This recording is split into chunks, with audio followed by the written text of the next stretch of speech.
Can you take two whiskeys that you bought at the store, or maybe even three, put them together and make a better whiskey? Take A and B that are good, put them together, and you make C that is just amazing. Is that possible?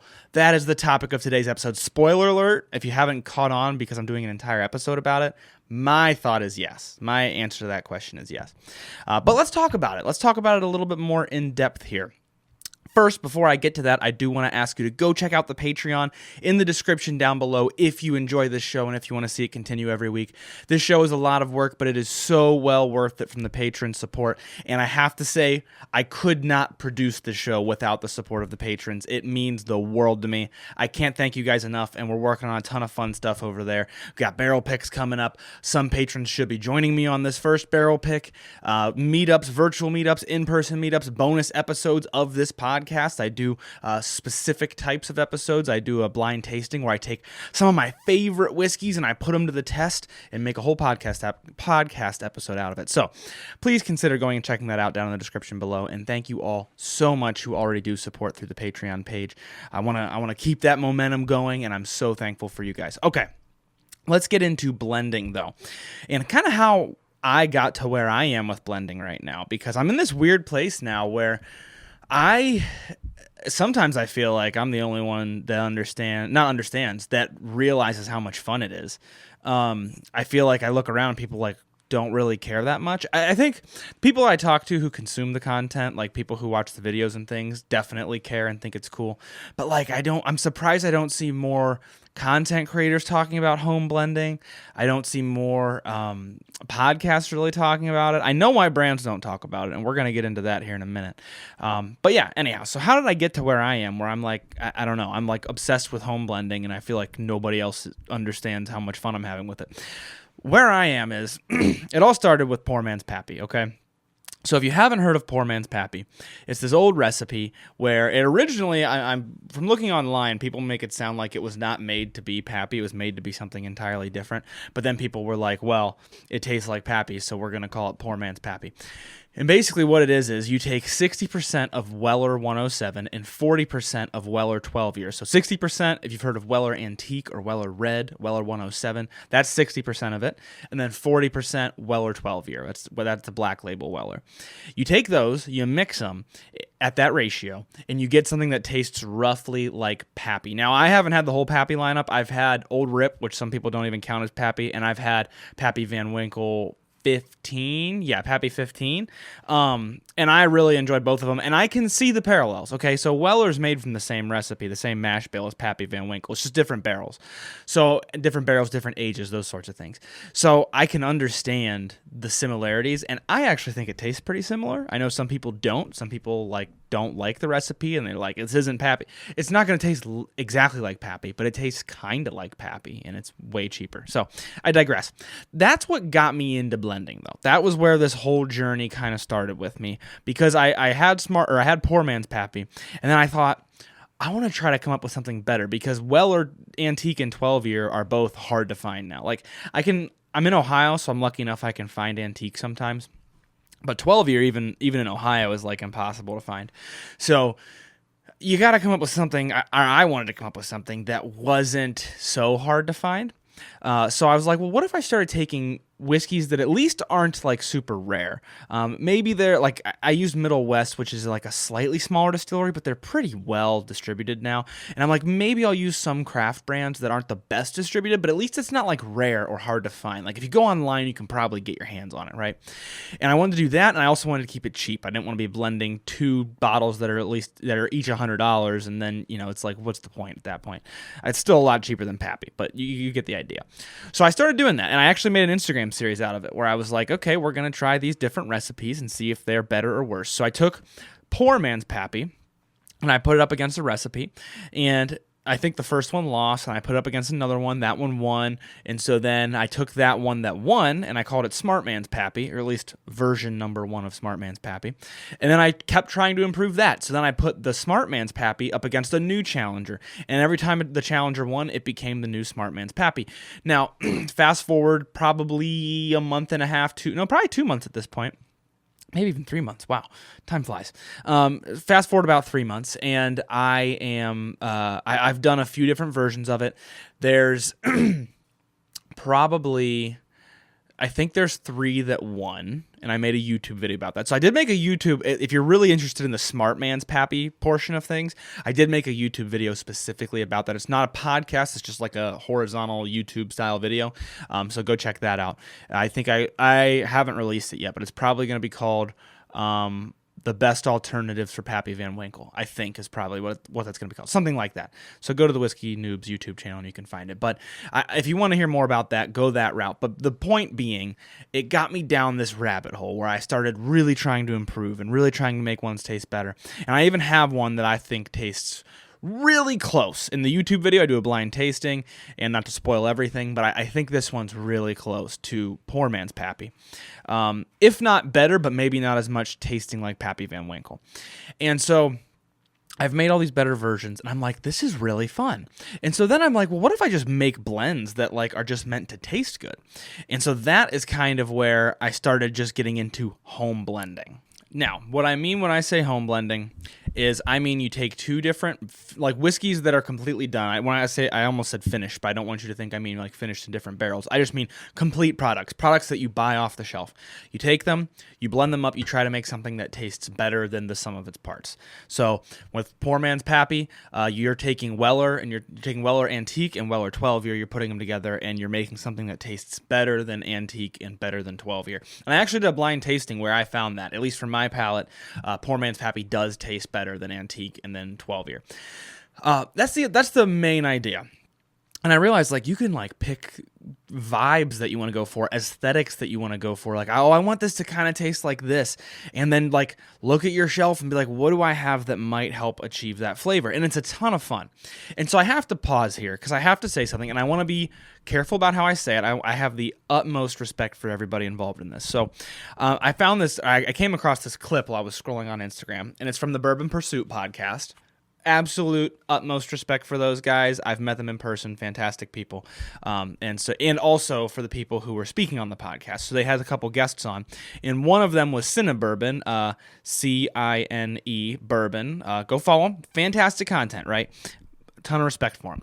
But I do have to say, so he said something that I very respectfully, strongly disagree with. So, and I also should say that I am not under any kind of disillusionment that this was directed at me or about me or anything like. I don't mean it like that. I just mean the thing that he said I strongly disagree with. So he basically said that he had heard from a distiller, and the distillers told him this, and it stuck with him, and he's like, yeah, that's so true.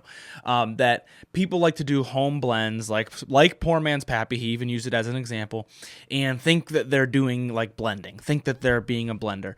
And I wrote down a couple of the main points that he said. So like the first is, you're not a blender, you're blending finished products. Because you're blending things that you bought off the shelf. The second thing was, and don't go doing a 3-hour TikTok live about it, because you're not a blender.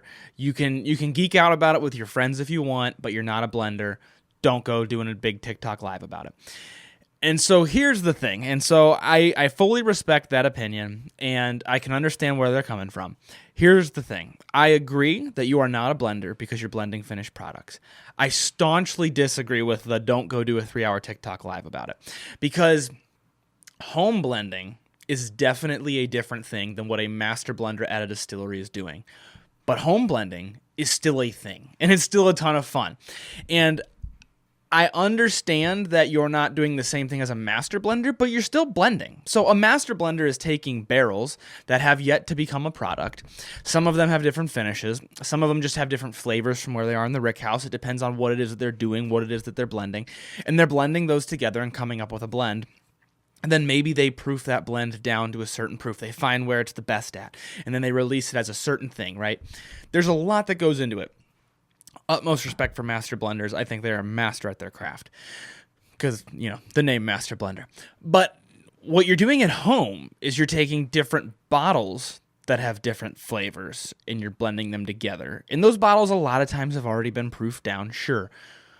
But like whiskey already has some amount of water in it, no matter what, whether it's at cask strength or whether it's been diluted with external water. There's different compounds involved, absolutely. But you're in essence, like if you want to make it like philosophical, like ontologically, to use a big word, you're kind of doing the same thing, right? Now, you're not as skilled as a master blender. I'm not as skilled as a master blender. I'm nowhere near the skill of a master blender. And I have tons of blenders to prove it. And that's what makes it fun for me. But you're kind of doing the same thing, right? So I want to be clear that I have the utmost respect for everybody involved in that podcast, and as well for whatever distiller it is that said this, because here's the thing. I can understand where the distiller is coming from. And I don't know if this is their motivation. I don't even know who it is that initially said this. But I know that distilleries tend to not promote it too much. I know Old Forester has really embraced home blending, which I think is awesome. But distillers don't talk about it too much. And I suspect that a motivation for that is if I can buy $30 bourbon A and $35 bourbon B, and I can make a bourbon that I like so much that I would drink it over $50 bourbon C, then that's money coming out of the distiller's pocket because you're getting more of bourbon C rather than buying the expensive bourbon, right? So I can understand if that is the motivation for a distiller. But as a content creator and as a whiskey consumer myself, and to all content creators across the board, I also think, and this is going to be a little soapboxy, I also think that we have a duty to the people consuming our content, the people supporting us and liking our content, to give them the best bang for their buck. And if that is taking two cheap whiskeys and making a whiskey that does not taste cheap, then that's what we do. I mean, that's what I'm all about. Like, that's how I got started, was with budget bourbons. And hey, don't buy these expensive bourbons, buy these budget ones instead. That's what I'm all about. And so the moral of the story is, I support all of my distillers, and I want people to buy their well-blended, amazing stuff, and it should be better than anything you can blend at home, right? But maybe it's not. And I have the utmost respect for distillers, but as a content creator, my duty is to the people consuming my content. If you pay me for a promotion, my duty is to you. I totally am behind you there. But at least in terms of the people supporting me, the people on my Patreon, the people liking my posts, sharing my posts, my duty to them is to give them the best content, to give them something they can actually use at home. So I told you I was going to get a little soapboxy, and I did. But the moral of the story is, okay, it's not the same thing that a master blender does because you're using finished product. Okay. And like that's how I would follow it up. And what? I'm using a finished product. I'm using 2 different, 3 different, 4 different types of whiskey, blending them together and getting something different. A blender at a distillery is using 2 different, 3 different, 4 different types of whiskey. Of course, there are different stages in the process. There's differences. I get it. But I don't know why that means we shouldn't consider home blending to be an awesome hobby that people take part in. So I'm going to say this one last time, then we're going to move on from here. I can't say this enough. Utmost respect for everybody involved. And also, all I saw was a little clip taken out of context. I don't know if they agreed with that, disagreed with that. I can understand why you would agree with that. But I take the opposite stance. So I know that in today's society, it's hard for people to respectfully disagree. I am with the absolute most respect, just disagreeing with that stance. And I don't want to put that on Bourbon Pursuit because, once again, it was a guest on their show that said this. I don't know if they agree with it or disagree with it, and I don't suspect any bad motivations. The vibe of the clip was very much that it was just kind of a off-the-cuff thing that they it just kind of came up in the podcast. So I'm not trying to make a bigger thing out of it than it needs to be, but that's my honest and true opinion about it. And once again, whether or not it's where it came from, distillers do have an incentive to stop you from home blending because then you're not going to be buying as many of their products. Okay, so you can also, the other thing I have a note in here, you can also blend cask strength unfiltered whiskey, which is then you're doing very much almost the same thing, right? You're not taking it out of barrels and blending them, but you can take 2 cask strength, not filtered, uncut, unfiltered whiskeys and put them together. And that's blending, man. So anyways, I wanted to establish that, and then also I want to talk a little bit about the different types of blending that distilleries do. So distillers do, once again, they're using barrels usually. They're not using finished products, of course. They also might have different finishes. So they might take one that's finished in a port barrel, one that's finished in a cognac barrel, and one that's not finished at all, and put them together to get different flavors, which you can also, of course, do at home. So there are subtle differences, and I don't want to disrespect the art form that is master blending at all, because I am not under any kind of delusion that I'm nearly as skilled as your average run-of-the-mill master blender. Okay, I want to be clear about that. Okay, I think I've paid enough homage to that, but that is the motivation for this episode, because I thought, of course, I don't have nearly as big of a voice as that podcast does, and also I don't want that attitude to grow in the community of consumers, because I don't want the consumer to feel not empowered to blend at home. I want everybody to know you can blend at home and you can make something awesome. And you can make a lot of things that are disgusting and terrible, but you can make something awesome, and that's what's so much fun. So let's talk about home blending, because it is so much fun. So enough of the dreary sadness. Maybe I'll have to cut some of that out. I got a little bit rambly, but I just think it is actually truly important, because not only is it so much fun, it also really helps with overcoming the kind of slumps that you get in a hobby, like where you're a little bit bored and, oh, I bought this bourbon, I thought it was going to be phenomenal, and it's just okay, and you kind of get into this slump. Home blending is like limitless possibilities. It's so much fun. It's like if you are the type of guy who liked a science experiment, type of guy or gal in chemistry class who liked throwing different things together and seeing what happened, or who liked taking two different foods and putting them together and seeing what they tasted like that's what it is. It's so much fun. It's like a science experiment, and you can make ones that taste better, and you can make ones that taste super unique. So how do you get started? If you want a home blend, hopefully I've sold it enough here that some of you are like, okay, I want to try some home blending. So here's this is just my process. This is just what I do, and then I've got a few tips afterward that I think will help. But this is just the way that I think works pretty well. So the way I get started with it, usually it is staring at my selection, and I think to myself, what flavor am I going for? There's kind of two different ways I'll start. The first way is this. It's what flavor am I going for? So for a while, I was chasing down a Bananas Foster recipe. I was like, I want a bourbon that will taste like Bananas Foster, or even a whiskey, even if I had to use non-bourbon components. And I couldn't get it. It ended up horrible. The flavors did not work out together. But you go for a target flavor. You pick what it is that you want. And then you say, okay, what do I have that can get me close to that target flavor? The flip side of that coin is you can look at what you have and then say, okay, what do I have that has a unique flavor to it, that has something that doesn't just taste bourbony, or it doesn't just taste barrely, or whatever? What do I have that has something unique? And then pick those unique ones and say, okay, which of these could I put together in different proportions to make something extra unique, to make something extra special? So I did a couple different recipes from different perspectives. I did the first type. I did I'm trying to find Bananas Foster, and I couldn't make it work. I did a different one that was like banana nut, and it didn't get me banana nut, but it did get me pecan pie, and I'm actually going to talk about that blend here in a second.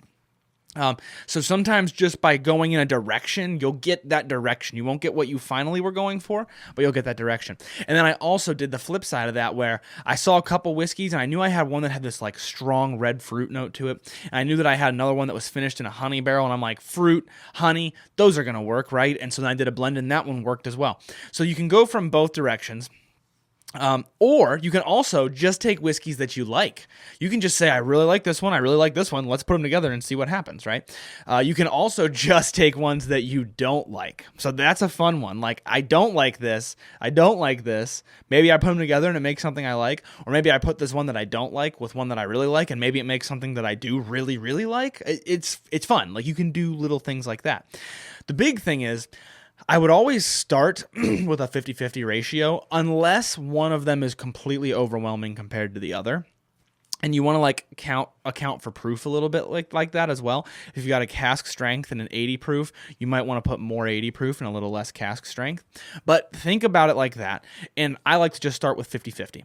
And sometimes one of them totally overwhelms the other, and that's when you adjust the ratio. And then that is the most important thing is when you're doing this, track the ratios. Keep track. Am I talking about, I usually, like I said, I start with 1-to-1. Maybe I just eyeball it. So I do half a shot of this and half a shot of that, and it's just kind of eyeballing it. You can also, I do have props today. You can also, if you're watching the video version, you're seeing this guy right here. You can use one of these. This has the unfortunate name that is called a jigger. And as unfortunate as the name is, that is the real name. And you can use them for cocktails. You've probably seen this before, even if you don't own one. And it has, like, this is a slightly nicer one you can get off Amazon, which I got specifically because it has all these nice markings in it. And so you have markings in the top half. I'm trying to read them, but the lighting in here is not great. 1/4 ounce, 1/2 ounce, 3/4 of an ounce, and 1 ounce. And then if you flip over to the top, you have 1.5 ounce and 2 ounce. And so you can get ratios that way. So if you are unfamiliar with ratios, if you go 1/2 ounce of this and 1/2 ounce of that, that's a 1-to-1 ratio because you're using the same amount of both. If you do 1/4 ounce of this and 3/4 of an ounce of that, you're doing a 1-to-3 ratio because you have 1 part of the first thing and 3 parts of the next thing. So keep track of your ratios, whatever is the easiest for you. Maybe just base it all on an ounce and just write down, okay, I did 1/4 ounce of this and 1/2 ounce of that and 1/4 ounce of this third thing, whatever. But keep track of them because it's like a good recipe. When you find a good one, you don't want to forget it. Track your ratios and use something to measure them. Once you get that far, like I said, I usually try a first one that's an eyeball, and if it's pretty good, then I'll try to zero in on it. But if I try one that's an eyeball and it's just terrible, then I just don't even bother. Okay, so a couple of tips to get you as you're getting started here. The first one, the big one that I said, keeping track of the ratios. That should have probably been under tips and not under getting started, but that's a tip. The second tip that I have to give you, 2 + 2 sometimes equals 12. What do I mean by that? I guess you could interpret that as sometimes something's way better than the sum of its parts, which is true. But actually what I meant to say by that is sometimes 2 + 2 equals cat. And what I mean by that is, you take two things, you take this, it's banana, you take this, it's cinnamon, and you put them together and you get formaldehyde. Or you get just paint thinner. Or you get something like rusty nails. Sometimes the flavors come together in a weird way that you wouldn't expect. So don't be discouraged by that. I actually briefly got a little bit into home blending probably 2 years ago, maybe 3. And I kind of gave it up because I was like, this is way too hard. And I had just been very unlucky with a couple of the blends that I tried where they just came out tasting terrible. And now as I've revisited it, maybe it has something to do with I've gained a little bit of knowledge in different types of whiskey and things. But honestly, I think it's mostly just dumb luck. This new time, I had a few that worked great, and that's more encouraging. So don't let it discourage you. Just let it be part of the fun. I didn't expect this one to taste like paint thinner, but here we are. Just roll with the punches. The next tip is aging them does make a difference. And so what I mean by aging, quote unquote, is if you blend things in a glass, swirl it around and sip it, it, in my experience, does taste different than if you blend them in a bottle and let that bottle sit for a week, 2 weeks, 3 weeks. The flavors mingle together totally differently. So I had this with that Smart Man's Pappy video that I made for YouTube where I got different results with the blind tasting, which I would expect. I would expect like, oh, this palate condition versus that one, for sure. But I also just they tasted different from when I blended them in a glass and tasted them right away versus for the YouTube video, I blended them and I put them in little mini taster bottles and then I left them for like a week and a half, 2 weeks. And that I got a very different result from. So the big thing I want to communicate is usually, especially if you're buying a finished product from a distiller, like a product that is just meant to be consumed, sitting in the bottle doesn't really do anything for it. Usually that's the case. With this, at least what I noticed, especially with that Smart Man's Pappy series, was when you're mixing them together, it does make a difference. And I think that's valid. Like, I think most people would agree with that. I think blenders would probably agree with that as well. Because just chemically giving them a quick swirl in the glass is not the same as letting them get fully commingled together. If you buy a blend at the store, that's already been done. Versus if you are blending it at home, that hasn't been done yet. And I don't know how long it is. I feel like it's probably pretty quick. I feel like if you give it a good shake and you let it set for a day, maybe you shake it again, whatever. I think it'd probably get most of the blending done. You just have to give those compounds time to interact and to come to whatever stable state that they're in. Think of it as like doing a chemical reaction. If you pour vinegar into baking soda, then it's gonna make that reaction that we all know about. But Some reactions are slower than that, and so think of it as a really, really slow vinegar and baking soda reaction. Well, if you drink it in the middle of that reaction, not that you'd want to, that'd be disgusting, but you're not getting the finished product. It's still reacting. So you want to give some time for that. Either reaction's probably not the right word. That solution to kind of homogenize, to use I'm big on the big vocab words today. I don't know why. This coffee must really be doing its job.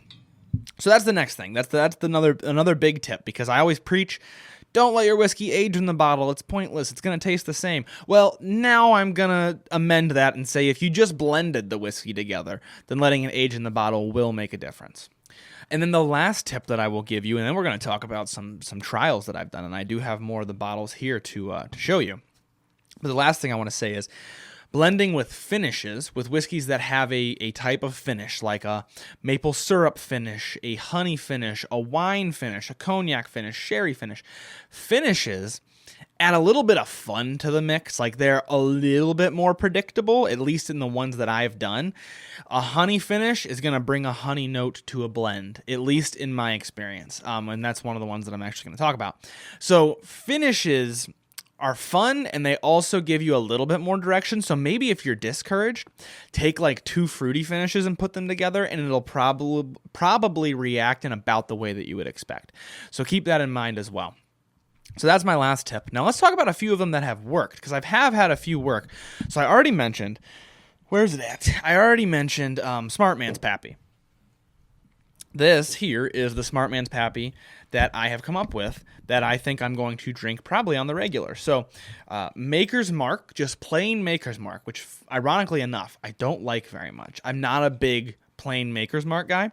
But if you take plain Maker's Mark, which has a little bit of fruitiness, a little bit of sweetness, has that wheated mash bill, so it's kind of approachable. But to me, it has a little bit too much alcohol flavor. You take it, you mix in some Middle West Spirits straight wheated bourbon whiskey, and I did it at cask strength, so I have their cask strength one, and I did the cask strength because you're usually targeting that slightly higher proof when you're doing Poor Man's Pappy. You take like one that has a little bit higher proof and one has a little bit lower proof. That's kind of the pattern that you see with Poor Man's Pappy recipes. So anyhow, I added that in for a little bit of oomph, and I got a sample that tastes vaguely like Pappy. You can kind of see the resemblance. It's not exactly the same, but more importantly, I think it tastes phenomenal. It's got nice body to it. So like I mentioned, the Maker's Mark is nice and sweet, creamy, smooth, but it also has, there's a hair on it that's bugging me if you're watching the video version. It's a piece of the little peel thingy. It also has a little bit of an alcohol to it. And I took it and I added this Middle West, which is cask strength, very bold. Middle West's wheated bourbon, to me, has an orange cola flavor to it. It reminds me of like a cherry Coke. I said orange, I meant to say cherry. I'm sorry. It has a cherry cola flavor to me. It reminds me of a cherry Coke. It has a little bit of an oakiness to it, and it has a body that helps cover up that alcohol flavor that the Maker's Mark has. So by blending these two together, you get this really nice kind of medium-bodied, slightly cherry-flavored, slightly kind of sweet and creamy mix that I personally really, really enjoyed. So that was one of the most successful Smart Man's Pappy recipes. And I did a few different recipes, but I think I'm leaning towards this one the most. I'm going to put it away behind me here. But yeah, so feel free to try it, and that's a 50-50 ratio. So then, this was going to be a video, and I don't think I ever even posted it because the video just didn't have the right vibe to it, you know? Sometimes you record a video and you're like, I don't like the way I looked, or like the way I talked. Like, you could tell I was tired when I recorded this, that kind of a thing. So anyhow, I didn't post it, but I did this combo here. So I did My Lemon Greens Unabridged. This is their volume 3, which has strong red fruit notes to me, like dark red fruit, like almost plummy, strawberry, maybe raspberry, strong body, strong barrel backbone, all of that going on here. And I took it and I said, well, I'm going to add some Starlight. This was an OHLQ exclusive barrel pick that was finished in honey barrels. So it was a bourbon that was then finished in honey barrels. And like I said, I kind of had this suspicion finishes are going to be a little bit more predictable. Well, sure enough, it was. So I had this dark fruit, I add in this bourbon, general bourbon characteristics plus honey, like strong honey notes. And I've learned that I'm not too huge into honey finishes. Well, I added some of this Milam and Green, and it dried it up a little bit. It made it not so insanely sweet, and then it added that fruit, and it was like low key, like a little. I don't know why I just said low key. Whoa, that was. I don't like the way that came off my tongue, but it was a little bit like reminiscent of when you'd take strawberries and sprinkle sugar on them as a kid. Obviously, it's not quite that sweet or quite that mild. It has more punch to it. It's got more backbone, more character. But it had kind of that vibe to it, and I really, really enjoyed that. So this was another one that I would consider a success. It wasn't insane, but it was. I don't know if I would say that the blend was better than like the Milam and Green on its own. But like I mentioned, honey to me is a little bit too strong of a finish on any honey finish that I've had, and so that helped dry this one up. So it's probably about equivalent in my ranking to the Milam and Green. So I thought that was really nice. Let's move on. I've got one left. I hope you can hear me all the way down here. Okay. This one I posted and it did horribly, and that's when I thought, well, blending is just not popular online. I think I'm going to change the way I do the videos, make them a little bit more cinematic for a little peek behind the curtain. But this one didn't do great, but I really liked it. So then I thought, okay, Knob Creek, Jim Beam product, known for having nutty flavor to it. Knob Creek, anything really from Beam is known to have this like nutty barrel component to it. And I thought, okay, well, Cooper's Craft gives me a little bit of a banana flavor. Not as much as Woodford Reserve Double Oaked, but I don't have Woodford Reserve Double Oaked right now. So I thought, well, we're going to go with Cooper's Craft Barrel Reserve instead. So this is the Cooper's Craft 100 proof. And I thought maybe that'll taste like a banana nut muffin. Spoiler alert, it did not. But what's cool is I'm doing the tasting and I'm like, this is definitely still better than these two because, honestly, out of all the blends I've done so far, maybe the most noticeably better than these two because it was more complex, more unique. It had more going on. And at the end, I said, this is like a pecan pie blend. That's what it really reminds me of, is pecan pie. That you get like this general sweet, kind of creamy, what I would call the pie crust from the Cooper's Craft. And then you get that bit of nuttiness from the Knob Creek. And Knob Creek also usually gives me a cinnamon flavor. So you put those two together and it was awesome. I actually was really impressed by it. I'm probably going to do that blend more often. I might even do like a mini bottle with, or like when this Knob Creek gets getting a little bit low, when it gets low enough, I might even just throw in some Cooper's Craft and then just have it on my shelf as a blend. Because I really enjoyed it, especially considering you got Cooper's Craft. I'm pretty sure it's less than $35. I'm pretty sure Knob Creek 9 Year is about $40 if I'm not mistaken. So two relatively affordable bourbons making something that I thought tasted awesome. So that was another winner for me. And then I'll throw all those recipes down below as long as I remember.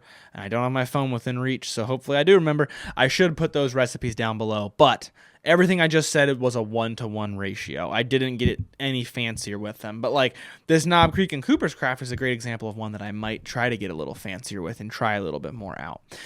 So all of that is to say, I think home blending is worth doing. I think it's a ton of fun. I think more people should do it. There's also, if you're in the Patreon, there is now a Discord channel for home blending so we can share each other's recipes because I think it is a ton of fun and I want to share more recipes. I want to try more recipes. It just makes it more interactive and, like I said, it kind of empowers the consumer to be like, I'm going to make something now. I'm going to do something with this. So it's a fun thing to do. Do not knock it until you try it, and don't let yourself get discouraged because it is easy to get discouraged because some of them, I talk about all the upsides. I've had plenty that I put together, and I don't even remember some of the ones from 2 years ago, but they were real bad, and I put them together, and I'm like, oh my gosh, like this just did not work out at all. So don't let yourself get discouraged. You're going to have a lot of that. Sometimes you put sweet together with sweet, and you get charred bitter oak. Like it just totally depends. Don't let it discourage you. Okay, that's it for home blending. We do have some questions to answer from the Patreons. So from the Patreon page.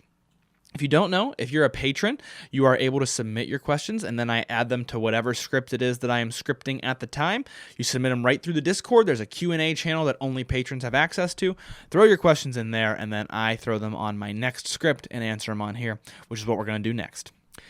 Okay, question number 1. Do baking spices normally correlate to a drier finish instead of oily? So in other words, when you have a whiskey that has a baking spice note to it, does it usually give you a drier, kind of like dries your mouth out finish? So there was a great response to this in that Q&A thread. By the way, I love all that conversation as well. So if you're not a part of the Patreon page, there's also some of that, like answering each other's questions and getting more experience than just me, because like I'm just one guy. I have my own experiences. I could be wrong. But great response to it in there was sometimes, but not always. They actually mentioned how chill filtering can sometimes take some of that body, some of that oily, chewy mouthfeel out as well. So I thought that was a great response. Here's what I would say in my experience. I think I get where this person's coming from with the question, because I think a lot of times when you hear baking spice, you're going to feel that dry. When you hear somebody review something and say, this tastes like baking spice, you're going to feel that dryness.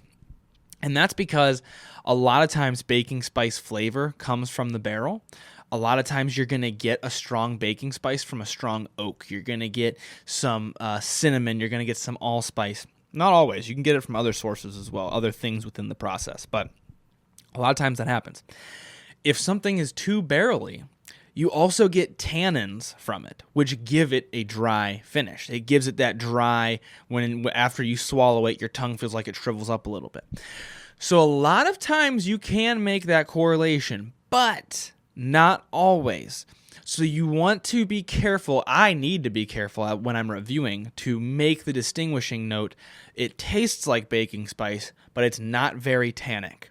That is an important distinguishing factor. And some reviews do, some reviews don't. I forget it all the time for sure. So if you're reading a review, focus, hopefully they separately address either the finish, the oily finish, the dry finish, or the tannins, something along those lines, astringency, something to indicate whether or not it's giving that dry, kind of alcohol-y, somewhat bitterness. So it's not always the case, and I think that, like I said, that other response was fantastic. That no, it is not always the case, so don't let it always discourage you, but that is where that correlation's coming from. That's where I think you're getting that idea from, and it's a valid idea, I would say. The next question we have is, are smoky peated scotches going to taste like smoke barbecue as far as smoke goes, or what kind of smoke should I expect? What kind of smoke should I expect? No, I wouldn't say like smoky barbecue. Sometimes maybe, but less so with peated scotch. Some bourbons or ryes that have like a smoky characteristic to it, which is pretty rare, but some of the ones that do, you'll get like a barbecue note to it. Ironically, Blanton's gives me this savory note that reminds me of a smoked like brisket, smoked barbecue. But no, that's not as much what I get from peated scotch. From peated scotch, I get more of a bonfire. So not like smoked meat, more like burning logs, burning leaves even. Like if you've ever had a fire that had a lot of leaves on it, or you've had a neighbor who burned their leaves to get rid of them. Kind of like that, which I know sounds so unappealing, and it's hard to explain that it is appealing. You'll also get some weird notes from peat, right? So it is like, I always call it smoky, but there's also weird things that aren't quite smoke. So there's like an earthiness. You're going to just get like kind of like a dirt type smell, which sounds, all these sound terrible, but I'm just going to get it over with. You're also sometimes going to get rubber bands. Sometimes it's like you put your nose in a thing of Band-Aids, like that. Sometimes it's a little bit medicinal. It kind of smells like medicine. Sometimes you get, I know one of the ones that Ardbeg even puts on their bottle is tarry rope, which is just a fun, weird note to put on there, but it kind of, you kind of see it, you're kind of like, okay, like tar, like, yeah, I get that, like when they just tarred the road a little bit. So you're gonna get all these weird, kind of pungent, kind of earthy notes from it, and I don't want to let that discourage you, because a good peated scotch is gonna blend that in with some citrus and some salt and some black pepper and some things that kind of brighten it up and make it this weird combination that's actually enjoyable for some people. Some people hate it. I think a lot of people dislike it at first and then it grows on them, and some people just hate it permanently. Some people will never enjoy it, and that's totally fine. It's just it's one of those flavors that's so unique that it's like mustard, where you either love it or you hate it. Sometimes you grow to love it, sometimes you always hate it. It just depends. So yeah, don't like force yourself to like peated Scotch, but also don't be discouraged about those weird notes. For me personally, I love peated Scotch because it's so different, and it's kind of like a nice little break from the normal. So that's kind of where I'm at with it. And then the last question is there a trick or technique to get used to higher proof stuff, or do you just go for it? Let me get a drink first. So yes and no. Is there a trick or technique to get used to higher proof? Kinda. One of the things, we did an episode on this where you take something that's really, really high proof and you drink it, and then you drink something that's a little bit lower than it, and the thing that's lower proof tastes a little bit better because it's not quite as offensive. The other trick that I would say is also the tricks that I give for whiskey in general, which is don't take too small of a sip. If you take too small, especially with the high proof stuff, it's just going to evaporate off your tongue, and that's going to give you that horrible burning feeling. Also, don't run away from it. Don't gulp it down super quick. Let your saliva dilute it a little bit. Those tips apply to all whiskey, but they can help you get into the higher proof stuff. Also, the same tip as I give for all whiskey, focusing on the flavor can help. There's other things that you can do, of course. You can also like add droplets of water to lower the proof, get an idea of what flavors it is that you're looking for, and then try it at cask strength, or just buy like a Maker's Mark and a Maker's Mark cask strength, and then you can kind of get an idea of what flavors it is to look for. So all that being said, you don't have to just go for it. So the big caveat, the big asterisk that I want to add to this response is you can jump in the deep end, you can try all those tips, and you might get there faster than somebody else for sure, but you don't have to. I find that you will pretty naturally, whenever the time comes and everybody moves at their own pace, you'll probably naturally start to gravitate towards higher proof stuff. And that is not to say that higher proof is better. I made a video not long ago trying to make that clear, because higher proof is just more flavor and less watered down. But there are low proof options that I sometimes prefer to high proof. I mean, I drink a lot of stuff at about 100 proof. So like there is diminishing returns as well. When you get beyond a certain proof, it's hard to enjoy it even when you're experienced. So I say that to say, like, don't knock stuff that's 90 proof and below, 100 proof and below. There still are plenty of really, really phenomenal whiskeys in that range. Excuse me.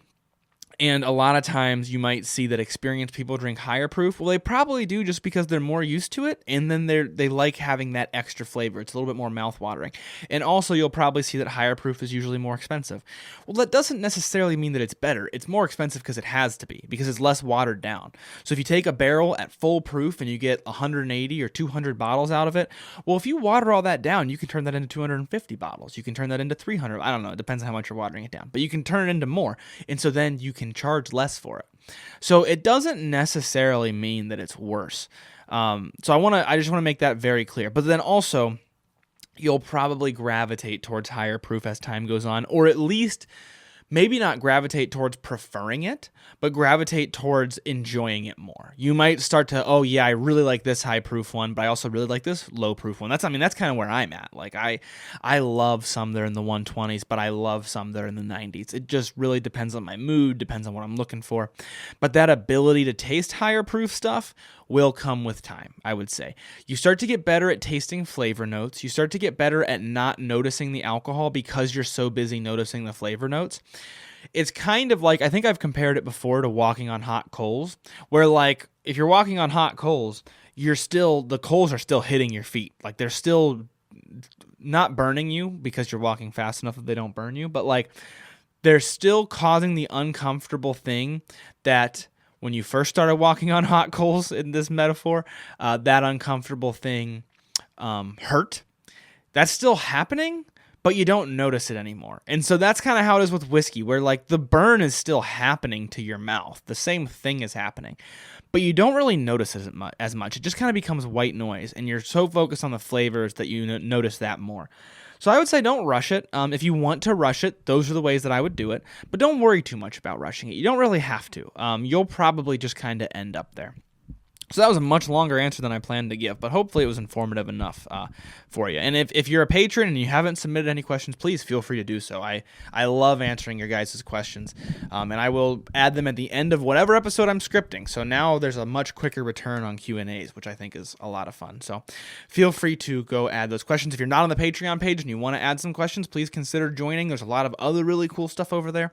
But that's all I've got for this episode, you guys. So I will leave you with learn to drink, drink to learn. Hi there. Since you're still here, I'm going to assume that you enjoyed the show, in which case, please just take a moment to leave a 5-star rating or review on whatever platform it is that you get your podcast from. Subscribe to the podcast because that actually really helps out. And also, if you're on YouTube, ring that notification bell.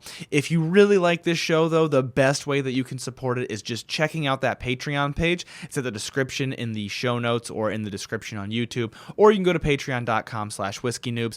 That is the absolute best way to support the show, but also just spreading the word to other people who you think might be interested. I am so grateful for all of the forms of support that you guys give. And please, please, please, most importantly, always drink responsibly. Thank you guys all so much. And in case nobody else tells you today, I got to tell you, God bless.